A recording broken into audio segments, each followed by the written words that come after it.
Welcome back to the Diaries of a Witch podcast. My name is Angelica Crashi, and if you didn't know, I am based in Salem, Massachusetts. And this is something that I don't talk about that often as like a content topic. It is something that has been true for a long time. I grew up in the area.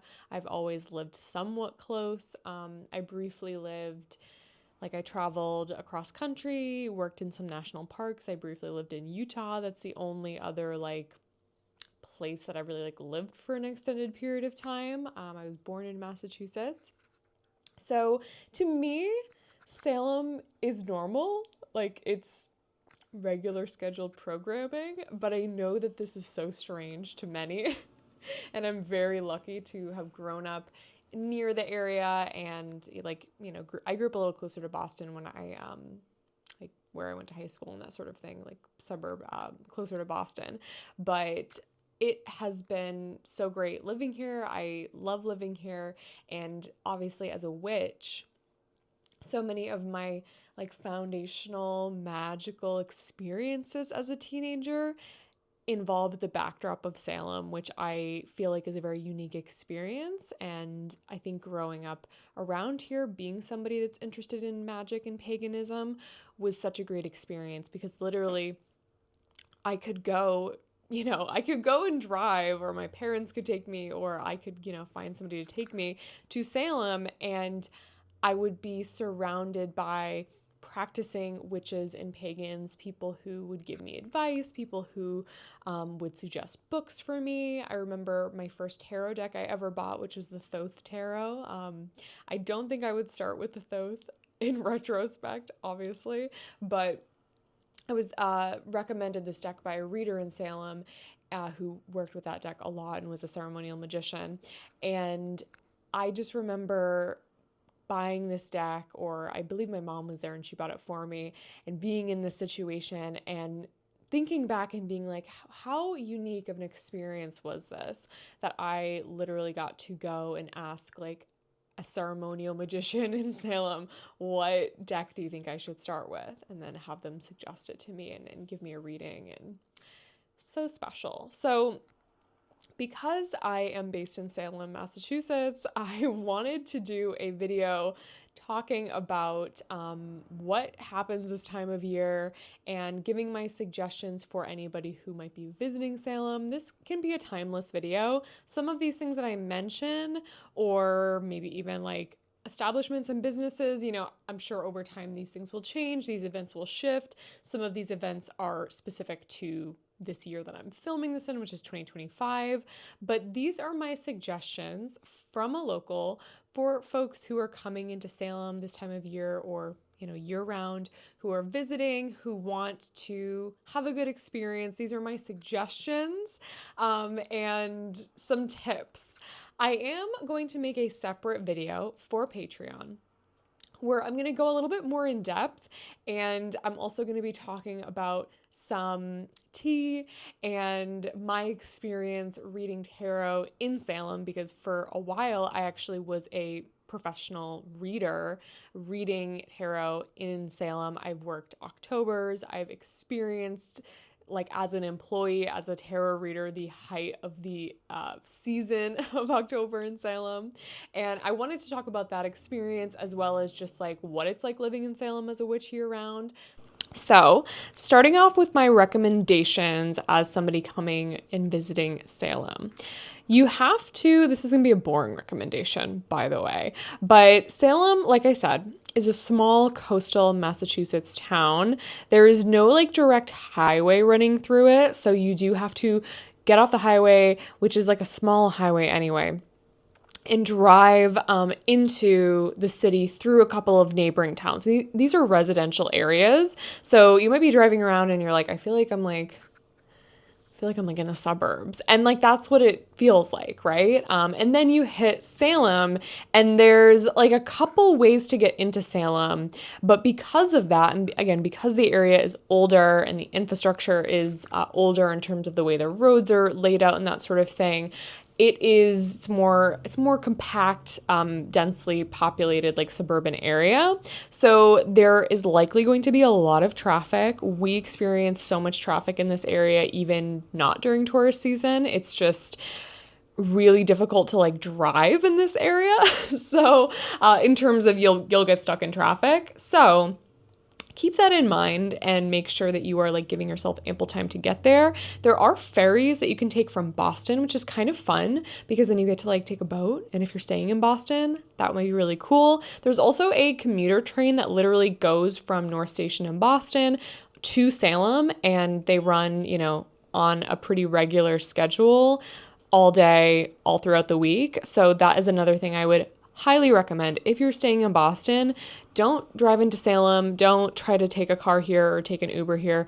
Just take the train, take the public transportation or the ferry, and you'll have so much fun. And then you can take the train back and you're back in Boston and everything is good. And it's, if I was doing that, especially if I was staying in Boston, that is the thing that I would really recommend. If you're going to be staying in Salem, then you might be able to get away with, just getting here and then walking around. And if that's the case, if you're planning on walking, just make sure your Airbnb isn't in like a just make sure your Airbnb isn't in like a really residential area where it would take you like a really long time to walk out of the neighborhood into downtown, because again, Salem has a lot of residential areas that are not necessarily super close to downtown. So you just have to keep that in mind when you're planning your trip.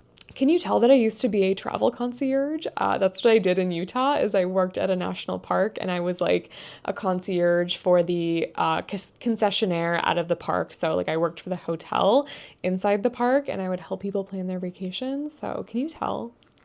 You tell I used to work in the hospitality industry. So you're probably going to be hungry once you get into town and you're probably going to want a coffee. So I would highly recommend Odd Meter Coffee. It's actually really close to the train station, so if you end up taking the train, it might be one of the first places you see. I love this coffee shop, and I think every year that I can remember, they've had this latte in the fall called the Blueberry Latte, and it is blueberry and just milk, I think. I don't know if there's like another flavor in there. It might be like blueberry and cinnamon or something, but it is so good. When I tell you I've waited in line with the Salem tourists for like 45 minutes to get this latte, I love it. It is so good. It is worth the wait. It is worth going there. And the staff is really nice. I really, really like this establishment. It's just really, really nice place. They have great coffee. They really take their coffee seriously. I feel like there's some coffee shops who maybe take their coffee too seriously, and like those are a little intense. And then there's some coffee shops where you're just like, what is this like? I'd rather go to like Dunkin' Donuts at this point or something like that. Like this is $7 and it's terrible. Odd Meter, really high quality, really good. Love it there. So get the Blueberry Latte if you go. I also really like Coffee Time. I go there mostly for the pastries, but if you're into just like a, big old iced coffee that, doesn't have fancy flavors, it's not like a fancy latte. They do have like flavored beans, like they have like French vanilla and hazelnut and like some of that type of stuff. But if you're just looking for like a basic Coffee Time is really good. It's close to the Satanic Temple, so if you're in that area, definitely go there. And their pastries are amazing. They are like a Polish bakery, so they have a ton of donuts and like traditional Polish donuts. And then they also have a lot of Italian pastries and like cannoli. And I'm an Italian American, and I really, really like their cannolis. And my great aunt, who is like a cannoli snob, if you will, she really liked their cannolis when I brought them over. So Coffee Time for all the pastries. As far as food goes, I'm somebody who cooks a lot. You probably already know this about me, especially watching my Instagram page. I am always cooking and baking and sharing those recipes. So because of this, I'm actually kind of terrible with eating out. Like I don't eat out a lot. I'm one of those people who is just like, I'd rather have all my friends over for dinner and make a big meal than go out. But when I do go out, I usually try to do more fine dining because it's like more of an occasion. or it's like a holiday, or, we're celebrating something. Or I'll go to like dive bars, like places I would never recommend because I don't want you to go and have the full like mass hole experience and, play Keno and drink like a terrible drink. Like I don't want to put you through that, right? I love a dive bar. I really, really do. I'm a dive bar girly. So I'm not going to recommend any of those places to you, but just to know, like, just so you know, like I literally do fine dining and then I go to like dive bars and get like, $7 burgers, and there's really no in between. I would say the only in between is sometimes I'll go eat lunch at Life Alive, which is like a vegan vegetarian cafe. A lot of people in Salem don't like love Life Alive. It's kind of like a little Massachusetts chain of like vegan vegetarian restaurants. I know some people don't like it because they feel like it's either bland or like maybe they just don't really like the vegetarian options. I don't really know what the criticism is necessarily of Life Alive, but I've heard that some people are just not into it. I like it for the acai bowls. They have really nice acai bowls, and I will often go there, get an acai bowl, hang out, get a juice, that sort of thing. If I'm like going to get takeout, that's usually what I end up getting, is like a smoothie or an acai bowl or something. So Life Alive for my vegan and vegetarians. There's a ton, I should say, of vegan options in Salem, like so many. And even places that are not exclusively vegan will have, like most everywhere has vegan options. So if you're vegan, this is a really like vegan, vegetarian, dietary restriction friendly town for you. So you should have no problems really like getting food anywhere. I remember when I was in college, I followed a vegan diet, which might be surprising to some of you, but I no longer do. But I really liked Salem in college for that reason. And I went to all the spots, and some of them don't exist anymore. But I think that's probably where my love for Life Alive began. And it continues. So for fine dining, I really like Bella Verona. That is probably my favorite restaurant ever. Like if I were to pick one restaurant for my birthday and for my anniversary and for all celebrations from here on out, I would pick Bella Verona. It is so good. It's Italian food.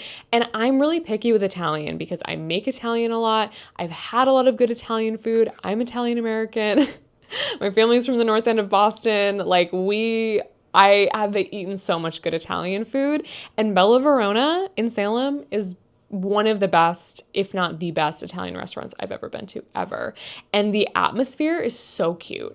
It's like part almost like Y2K cafe core, and then part like Romeo and Juliet, like drama inspired, romantic. Like it is like kind of campy, but also so charming and so cute. It's so hard for me to explain it, but I just want you to go and experience it. The lighting is so dim in there, like you cannot see anything. And I feel like that's so vintage. Like I feel like that reminds me of like older fine dining environments, like more like traditional fine dining establishments. And I feel like I don't even see that much, with other spots. Like I feel like I rarely see like a really dimly lit, cozy, adorable restaurant, but it's very romantic, and I highly recommend the strip steak pasta. It's so good. The other place I like is Turner's, and again, that's a little bit more fine dining. Turner's is so cozy, and it's seafood. So if you like seafood, I mean, Salem's a coastal town, so Turner's is really great. We often go there for like holiday, dinners and that sort of thing because it's like very cozy at that time of year, but they do a good job for October as well. And some quick honorable mentions for food, some interesting things that you might want to check out. There's a really awesome cookie place called Goodnight Fatty that you might have already heard of. I feel like it's kind of viral, but it is this cookie and like ice cream place, and they have rotating flavors. It's kind of like crumble, but it's like Salem's crumble. I remember Goodnight Fatty opening up when I was in college, and it was like in an alleyway. It was like a pop-up in an alleyway, and I would go, and it was like totally the thing to do, and nobody knew about it, and it was like, very small, and like it was mostly like the college kids, and we would just go and we'd get our cookies and it'd be really great. And since then it has totally expanded. It has a storefront. It's like right across from the Salem Witch Museum, and like the statue of what is his name? Roger Conant, that guy. That annoying guy. You probably know what I'm talking about, but it's like right next to there, and it's kind of like Crumble, but it's cool. And I feel like it came out before Crumble. Maybe it rose with Crumble. I don't really know what the origins was, but I remember going there in like 2016 when I was in college. So it's been around for a while, but it's really fun. There's also a great bakery that if you're looking for like high quality baked items, like you want a fucking amazing cinnamon roll, you want like an amazing loaf of bread, sourdough, AJ King's Bakery is so good. It's kind of tucked away in downtown Salem. It's like kind of close. Where is it? It's like right off of Derby Street. And it's close to like the Jolie Tea Company, but that place is amazing. Jolie Tea, I've actually never been, but it's like a high tea place and I really want to go. So I can't, there's so many places in Salem that I haven't been, even though I live here. I'm sure you feel the same way about your town that you live in. Like you're like, I'll get to it eventually. Like there's really no urgency because you live there. So there's a lot of places that I want to recommend, but I can't because I've actually never like been there, but I've like looked in and heard good things about it. And Jolie Tea is one of those. In October though, make sure that you are making reservations if reservations are possible to make on restaurants, and plan to wait a little bit, plan potentially for the service to be a little slower. There are, again, so many people that come into Salem just in this 1 month and then leave. And oftentimes what happens is they're hiring seasonal staff and these people are fairly new, or they know they're only going to be working for a couple of weeks. So I'm not saying that the service is bad, but I'm saying like, remember that this is a tourist town and there's 1 month out of the whole year where the tourism spikes to like 100%. Like it's just goes crazy. It goes off the charts. And that's why sometimes you'll show up to a restaurant in Salem and there's a line out the door and the service is slow and there's lots of shenanigans going on because there's just so much demand and it's hard for the restaurants to keep up. So keep that in mind as you are navigating Salem. Same with the witch shops. There's going to be lines practically everywhere you go. If you go on a weekend in October, you probably have to wait in line outside a shop for a while. And, maybe this is going to segue into what shops I recommend, but making sure that, you are, you are knowing what backgrounds the shops have. You don't have to know everything about every shop, but not every shop with a line is going to be a good shop. It's just a classic Salem establishment, or it's known for being a tourist destination or something like that. It doesn't necessarily mean it's a good witch store, even if they sell like occult items. So keep that in mind. And with that being said, these are the shops that I personally shop at all the time as a practicing witch buying spell work supplies in Salem. So I always go to 2 shops, I would say the most. One of them is actually not in downtown Salem proper. But these 2 shops are sister shops, so that they work together and the owners are great, and I really enjoy both of these shops. So the first one that's not in Salem, it's like in the city right next to Salem. It's called Spiritus Arcanum, and it's amazing. And it's in this beautiful old mill building with like vintage stores and lots of other market shops. So it's just a nice building to go to. It's away from the Salem shenanigans. It is a breath of fresh air and it's fun. And I love Spiritus Arcanum. They sell a ton of candles and incense and herbs and literally like everything you would need as a practicing witch to actually do spells. Like in terms of if you're shopping for like actual spell work supplies and materia, I get almost everything from Spiritus Arcanum personally. Their sister store in Salem is called the Cauldron Black, and it's on the wharf, and I really like that shop as well. They have a lot more like specialty items like jewelry, and they retail a lot of like online witchy shops. Like they retail Chaotic Witch Aunts, oils and stuff like that, and Calamus and Honey's oils, which I love. I love both of those brands and both of those, folks who make those products. So Cauldron Block is another great spot where you can find real, amazing, authentic witchcraft items and great vendors and retailers within that shop. I also really like Botanica of Salem, and anytime I need a amazing statue, I always go to Botanica of Salem because they have like hundreds of statues from all different pantheons in stock. And if I'm looking for like a random statue for a deity that I want to buy for like a ritual or whatever it is I'm doing, that is a place where I can go same day and get a really cool statue. And they often have a lot of like different ones.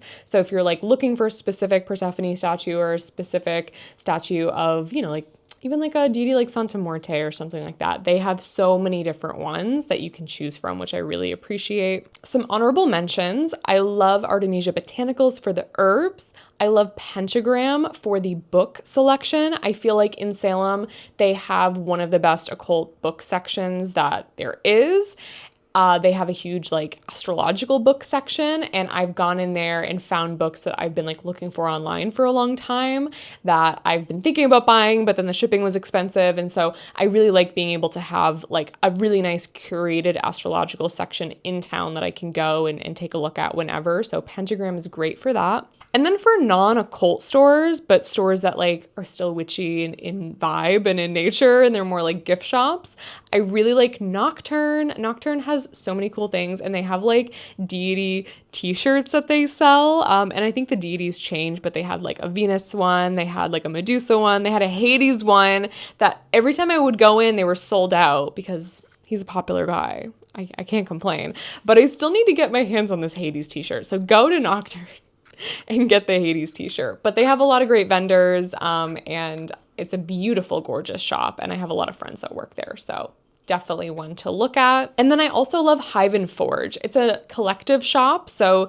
there are various like shelves and like vending setups in the shop that change from time to time, and so you get to buy from a lot of local vendors and artists and candle makers and jewelry makers, and it's just a great way to like support local Salem and Massachusetts based businesses all in one roof. So I love Hive and Forge for that reason. Readings. Let's talk about where you should go for your readings in Salem. So honestly, here are my recommendations of where to get a reading. Modern Magic Salem. They have amazing events and classes. I've taught some classes there.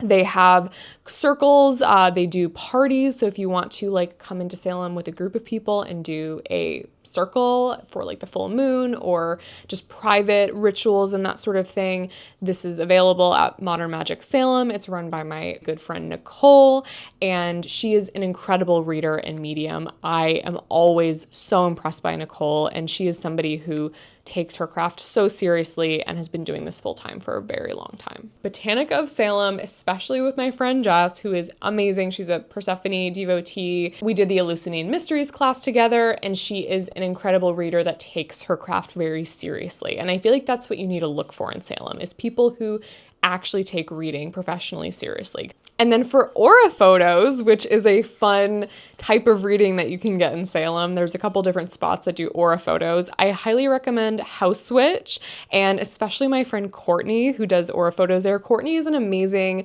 astrologer and aura reader, and I just love Courtney and her work so much. She also sells vintage, and I've gotten a lot of vintage stuff from her for like photo shoots and whatnot. And she does incredible work with her aura photos at House Witch. You do have to book in advance and like, reserve an aura photo there. So make sure that you go to the website and like check all that stuff out before you go in person. But I love the aura photos there. And now for events. So there's so many fun events in Salem and just things to do. So this category is like events and things to do while you're in town, and my recommendations as a local. So here's my disclaimer.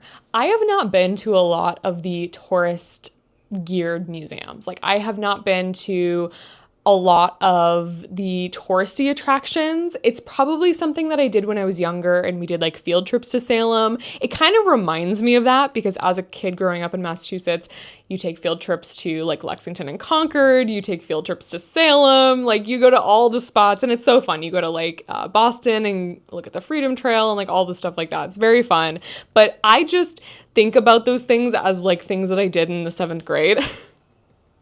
And so as an adult living in Salem, I haven't really done a lot of like the history tourism stuff. But you know, do your research and find something good for that. So these are going to be my recommendations based off of my interests, and some of them, you know, I might be missing something cool just because I haven't checked it out. So again, cross-reference me with other people. I'm not like the end all be all of what you should do in Salem. I highly recommend the Peabody Essex Museum. It is a big art museum in downtown Salem, and if you like art museums, this is going to be like perfect for you because they have so many different exhibitions that come in. There's always something cool. There's so many like floors and like levels to the museum, and it's fun.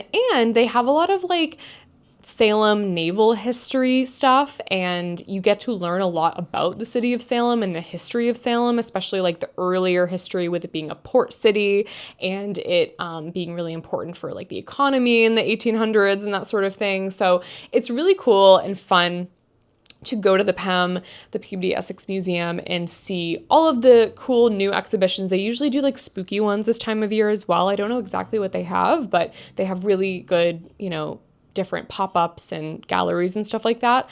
I love this museum. I always have such a great time when I go, and it's such a gem to have like a really nice, fairly large art museum that you can spend hours in Salem. Like it's amazing. So I highly recommend that. There's also a very small museum close to the Peabody Essex Museum called the Spirit Board Museum, and it's basically like a Ouija board museum. So if you're interested in that, those would be 2 things to do, like maybe in the same afternoon or something, and that would be a really fun like museum day. I really recommend going to Pioneer Village if you can, especially during the night fair. The Black Veil Night Fair that they do like the last 2 weekends of October is my favorite event in Salem. I love it. I try to stay in my house during tourist season because there's a lot going on out there. And I try to kind of just keep away from that area. But Pioneer Village, it's actually like a little bit on the outskirts of downtown. It's not like directly in downtown, but the fucking night market that they do there is amazing. They have performers. It's so spooky.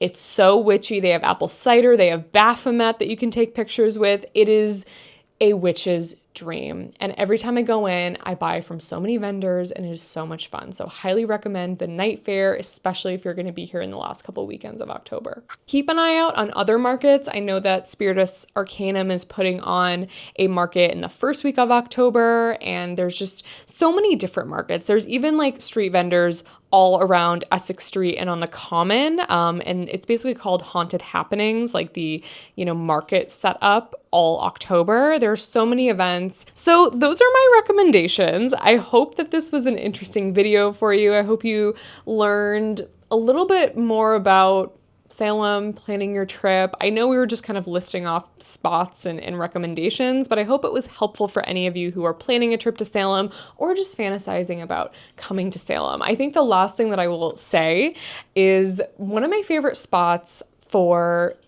reflection and to hang out and to chill and have like a spooky vibe are cemeteries in Salem. You can't like hang out at all of the cemeteries in Salem, and I maybe wouldn't recommend it because some of them are really historical and are preserved, and there's a lot of like graffiti and terrible stuff that happens every year with people like defacing headstones. Do not be one of these people. I know you won't be if you're listening because you care about what's going on, and you care about preserving these, you know, historic and also these resting places of the dead, which as a witch, I'm sure you honor, right?